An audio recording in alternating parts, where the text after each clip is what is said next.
नमस्ते बच्चों। कक्षा 10 विषय गणित और प्रश्नावली अपनी चल रही है 11वीं 11.3 के 12 तक जो क्वेश्चन है वो अपने पहली वीडियो में कर चुके हैं। तो 13वां क्वेश्चन देखना है। देखो 13वां क्वेश्चन क्या दे रखा है कि सिद्ध कीजिए किसी त्रिभुज की तीनों भुजाओं के मध्य बिंदुओं को मिलाने पर जो बनने वाले चारों त्रिभुज हैं वो क्या होंगे, समरूप होंगे। देखो कैसे सिद्ध करेंगे। आपको क्या दिया है, पहले तो जो दिया है उसके अनुसार आपने डायग्राम बनाए। आपको क्या दे रखा है कि ये त्रिभुज है,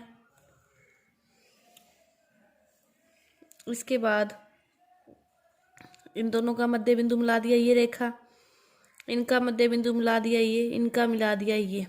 तो ये आपका त्रिभुज है ABC। ठीक है, तो ये आपका जो बीच में मिला दिया उसको नाम दे दो DEF। मतलब इन दोनों का मध्य बिंदु ये था, इनको मिला दिया, इनको मिला दिया, इनको बनने वाले चारों त्रिभुज। अब कितने त्रिभुज बन गए, 1 2 3 4, चारों बन गए ना। ये जो चारों त्रिभुज हैं छोटे वाले, ये बड़े त्रिभुज ABC के क्या हैं, समरूप हैं। तो कैसे हल करेंगे, मध्य बिंदु को मिलाने पर बनने वाले त्रिभुज समरूप। मध्य बिंदु शब्द आते ही आपको मिड पॉइंट जो थ्योरम थी आपकी कक्षा 9 की वो आपको याद में आ जानी चाहिए। वैसे आपके सिलेबस में नहीं है, लेकिन इस क्वेश्चन को हल करने के लिए अपने उसी का यूज करेंगे। मिड पॉइंट थ्योरम क्या कहती है। पहले आप कोई भी क्वेश्चन करना है हल, सबसे पहले उसको क्या करोगे, यहाँ पे स्टार्टिंग आपके 5-6 नंबर में क्वेश्चन आता है तो यहाँ पे लिखोगे दिया गया है, सारे लिख दिए कि मध्य बिंदुओं को मिलाने पर बनने वाले त्रिभुज कौन कौन से, चारों के नाम लिख दिए कि त्रिभुज ADB, त्रिभुज BDF, त्रिभुज CEF और त्रिभुज DEF। मध्य बिंदुओं को मिलाने पर ये त्रिभुज बनते हैं। और प्रूव क्या करना है, यहाँ पे लिखोगे टू प्रूव करना है कि ये चारों त्रिभुज लिख के इनके बीच में समरूप का निशान लगा देना। और समरूप है ये त्रिभुज ABC के, ये जो चारों त्रिभुज समरूप हैं किसके, त्रिभुज ABC के, अपने मूल त्रिभुज की ये क्या है, समरूप है। ये करना है। इसको सिद्ध करने के लिए अपने क्या किया, ये बना लिया। अब देखो मिड पॉइंट थ्योरम क्या कहती है कि ये भुजा AB का मध्य बिंदु है, ये भुजा इसका मध्य बिंदु है, ये DE मध्य बिंदु है इन दोनों भुजाओं का। तो ये जो DE है ना, जो तीसरी भुजा बच गई, AB भी होगी, AC तीसरी बच क्या गई, BC। त्रिभुज जो DE है वो क्या होता है, आधा होता है और समांतर होता है तीसरी भुजा के, कि DE हाफ BC और DE क्या होगा, समांतर होगा BC के। कौन सी थ्योरम से, मध्य बिंदु थ्योरम से। क्या लिखोगे आप, ब्रैकेट में यहाँ पे लिखोगे मध्य बिंदु थ्योरम, मध्य बिंदु थ्योरम, मिड पॉइंट प्रमेय। ठीक है, ये होगी समीकरण। इसी तरह ये इसके लिए हुई है तो इन दोनों के लिए भी वो सेम कंडीशन होगी।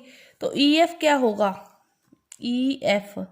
EF भी होगा हाफ AB और EF क्या होगा, समांतर होगा AB के। ये समीकरण नंबर 2 होगी।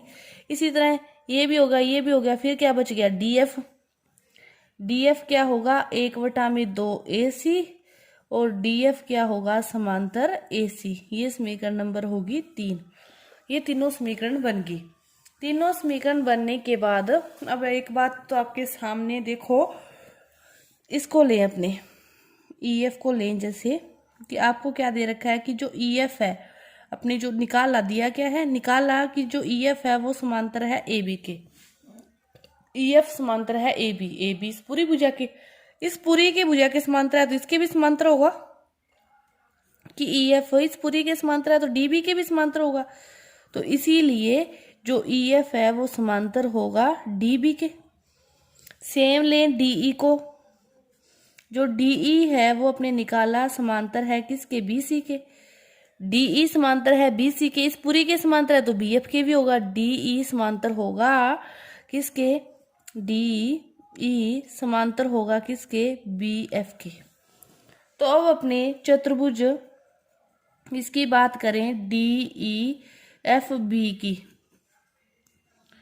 DEFB DEFB की। अपने क्या निकाल लिया, DE समांतर है BF के, DE समांतर है BF के, EF समांतर है DB के, EF समांतर है DB के। आमने सामने की भुजाएं समांतर होगी तो ये कैसा चतुर्भुज होगा, ये होगा समांतर चतुर्भुज। कैसा चतुर्भुज बनेगा, समांतर चतुर्भुज बनेगा। अब ये समांतर चतुर्भुज बन गया क्योंकि ये क्या है, समांतर चतुर्भुज, और DF इसका क्या है, एक विकिरण। तो एक प्रमेय है वो क्या कहती है कि समांतर चतुर्भुज का विकिरण, कि समांतर चतुर्भुज का विकर्ण उसे दो सर्वांग त्रिभुजों में विभाजित करता है। सर्वांग सम त्रिभुजों में विभाजित करता है, त्रिभुजों में विभाजित करता है, सर्वांग सम त्रिभुजों में विभाजित करता है। तो ये जो त्रिभुज हो गया, त्रिभुज BFD सर्वांग सम होगा त्रिभुज DEF के। यहां तक समझ में आया। अब ये सर्वांग सम है तो एक प्रमेय और क्या कहती है कि सर्वांग सम जो है वो क्या होंगे, समरूप भी होंगे। जो समरूप है वो सर्वांग सम नहीं हो सकते, लेकिन जो सर्वांग सम है वो समरूप होंगे। तो ये क्या होगा, जो त्रिभुज BFD है ये समरूप होगा त्रिभुज DEF के। समीकरण नंबर 4। अब देखो ये तो अपने दो लिए थे, इसी के अकॉर्डिंग बाकी सारे लेंगे। ये ले लिया, ये इसके था तो ये इसके हो गया, ये इसके पूरे का था तो ये इसके हो गया, ये बन गया। इसी तरह इस साइड लेंगे तो ये भी बन जाएगा सेम कंडीशन से, फिर ऊपर लेंगे तो ये भी बन जाएगा सेम कंडीशन से। वही सारी कंडीशन, बार बार ये चीजें लिखनी है आपने, मैं लिखूंगी नहीं, मैं डायरेक्ट करवाऊंगी आपको। 6 नंबर में यदि क्वेश्चन आता है तो सारा लिखना है। तो सेम से कंडीशन लेते हैं अपने कि चतुर्भुज DEFC भी एक समांतर चतुर्भुज है, ये भी समांतर चतुर्भुज है, ये समांतर चतुर्भुज है। तो जो त्रिभुज DEF समरूप हो जाएगा त्रिभुज FEC के। समीकरण नंबर 5। इसको लिया है तो ये इसकी हो जाएगा, इसको लेंगे इस पूरे को तो ये इसकी हो जाएगा। अब ये इसको इसके लिख देंगे। अब लास्ट जो है वो बचा चतुर्भुज, कौन सा बचा, DFEA। इसमें क्या हो जाएगा कि त्रिभुज DEF समरूप हो जाएगा त्रिभुज ADE के। ये समीकरण नंबर 6, ये समीकरण नंबर 6 हो गया यहां तक। इसके बाद देखो, इतना होने के बाद यहाँ पे भी DF इसके भी है, DF इसके भी है, ये DF इसके भी है। मतलब जो DF है वो तीनों के है भी, DF इसके भी, इसके भी, इसके भी। तो फिर ये चारों ही आपस में क्या होगे, मतलब यदि DF 5 है तो ये भी 5 होगा। अब ये 5 है तो फिर ये वाला 5 आएगा, ये 5 है तो ये भी 5, फिर ये सारे ही क्या हो गए, समरूप हो गए एक दूसरे के। तो इक्वेशन 4, 5 और 6 से, 4, 5, 6 से जो त्रिभुज हो गया BFD समरूप है त्रिभुज FEC, समरूप है त्रिभुज ADE और समरूप है त्रिभुज DEF। इतना काम हो गया। अपने जो चारों छोटे चतुर्भुज थे वो आपस में क्या आ गए, समरूप आ गए। अब वो समरूप आ गए, लेकिन अपने को क्या करना है कि मूल त्रिभुज के समरूप करने हैं, बड़े के समरूप करने हैं। तो अब चारों में से अपने एक को भी समरूप कर देंगे तो वो क्या हो जाएगा, चारों में से अपने एक को भी समरूप कर देंगे तो वो क्या हो जाएगा, चारों के समरूप हो जाएगा, क्योंकि चारों आपस में समरूप है। तो अब इसके लिए क्या करेंगे, अपने वापिस से एक त्रिभुज तो क्या करें, बड़ा लेते हैं ABC, वह एक त्रिभुज छोटा लेते हैं, कोई भी छोटा ले लो, जैसे मैं ये ले रही हूँ त्रिभुज ADE ले लिया। अब इन दोनों को समरूप करने के लिए कोई भी प्रॉपर्टी अपने को देखनी है जो इसमें लग सके, चाहे एंगल, चाहे SS, चाहे SAS, कोई भी प्रॉपर्टी हो जो इसमें लग जाए।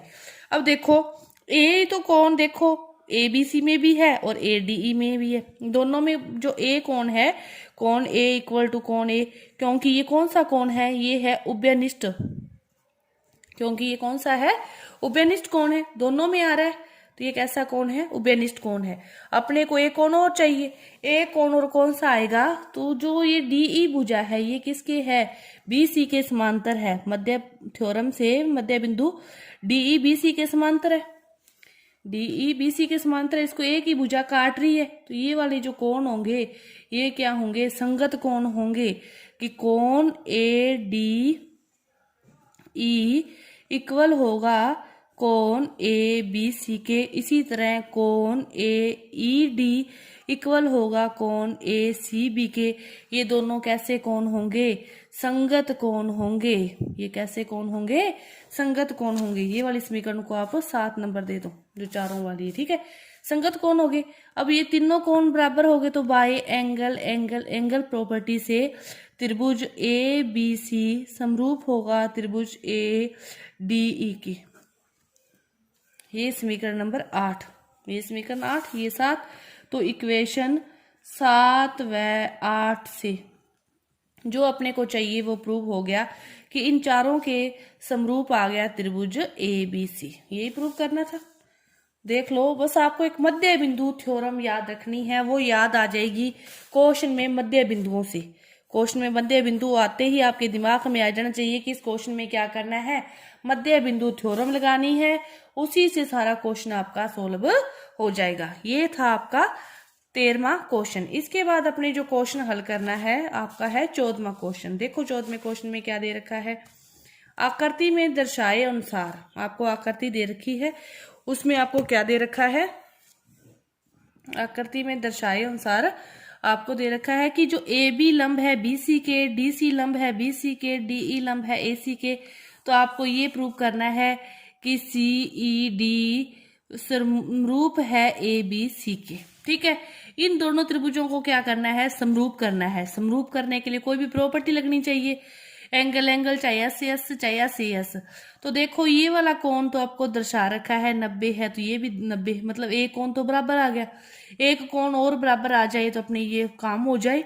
और वो कोण कहाँ से आएगा, जो आपको दिया हुआ है इससे आएगा। पहले क्वेश्चन हल करने से, शुरू करने से पहले आपको सब कुछ लिखना होता है। यहाँ पे लिखोगे दिया है, क्या क्या दिया है, ये सारी चीजें यहाँ पे लिखते हैं।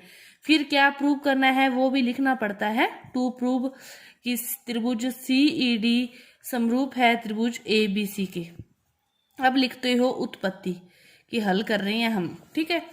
तो कोण, जो कोण ए बी सी है इक्वल है कोण डी ई सी के बराबर 90 डिग्री। यहाँ पे लिख दोगे दिया है, यहाँ पे क्या लिख दोगे, दिया है, ठीक है। अब दूसरा कोण, दूसरा कोण यहाँ से देखो क्या दे रखा है कि ए बी लंब है बी सी के और बी सी लंब है डी सी के। कि जो बी सी है वो लंब है ए बी के भी, और जो बी सी है वो लंब है डी सी के भी। दोनों के एक साथ ये लंब कब होगा, कब होगा, जब ए बी समांतर होगा डी सी के। जब दोनों भुजाएं समांतर होगी तो ही दोनों पे एक लंब आएगा ना। तो अपने को क्या दे रखा है, मिल गया कि ए बी समांतर है डी सी के, मतलब ये वाली भुजा ये समांतर है और इनको एक ही भुजा काटे तो ये वाला जेड आकृति पर जो बनने वाले ये कोण होते हैं एकांतर कोण होते हैं, और ये क्या होते हैं, एकांतर कोण होते हैं, और ये क्या होते हैं, बराबर होते हैं। तो कोण ए किसके बराबर आ गया, सी के।